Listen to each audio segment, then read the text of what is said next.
Objek wisata Alas Harum Swing yang terletak di Tegalalang Gianyar merayakan hari ulang tahunnya yang kelima dengan tumpengan dan pemotongan kue di Wantilan Pura Dalem Kangin, Desa Tegalalang Gianyar. Di momentum hari ulang tahun kelima ini, Alas Harum Swing diharapkan bisa terus eksis dan turut berkontribusi bagi perkembangan sektor pariwisata. Menurut salah satu pendiri dan owner objek wisata Alas Harum Swing, Made Murdana, objek wisata yang berdiri sejak 2014 ini pada awalnya ingin memberikan suatu hal berbeda kepada wisatawan yang berkunjung, sambil melihat keindahan alam dan eksotika teras sharing persawahan. Munculnya ide ayudan atau swing dengan hasil spot foto indah.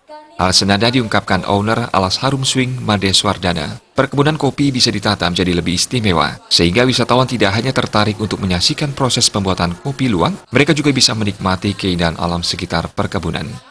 Alas Harum juga menyediakan berbagai hal menarik yang bisa dinikmati oleh pengunjung. Di antaranya, wahana ayunan yang paling istimewa.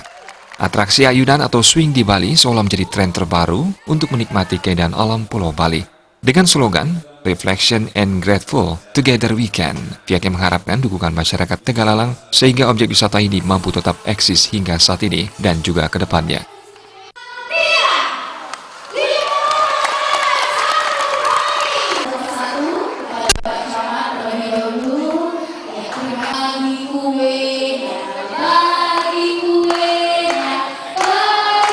Dan untuk ke depan, visi dan misi kami untuk kemajuan Alas Harum, kami akan terus berkreasi menciptakan wahana-wahana baru yang tentunya bisa melengkapi tujuan pariwisata yang khususnya yang ke Ubud, dan tentunya kami menciptakan lapangan kerja baru. Dan mungkin Astongkaro tidak ada halangan, tahun depan restoran dan pool bar kami selesai. Itu kami targetkan untuk menampung 100 tenaga kerja lagi. Dengan visi menjadi ikon pariwisata Bali untuk kesejahteraan bersama, pihaknya memberikan kesempatan belajar dan bekerja bagi masyarakat, khususnya generasi muda. Alas Harum terus berbenah dan pada 4 September lalu menambah fasilitas wisata Extreme Swing, Couple Swing, dan Super Extreme Swing.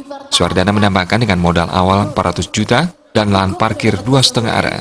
Perkembangan objek wisata ini cukup signifikan. Dahulu hanya 25 mobil yang mengisi tempat parkir, kini berkembang menjadi 500 hingga 600 mobil per hari. Tingkat kunjungan rata-rata 2.000 per hari. Agustus 2019 lalu, tingkat kunjungan meningkat menjadi 3.000 orang per hari.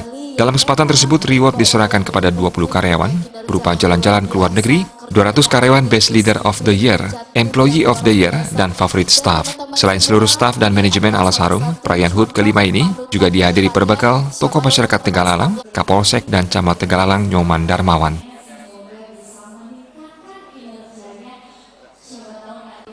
Eka Yana dan Agus Sudiatmika, Bali TV.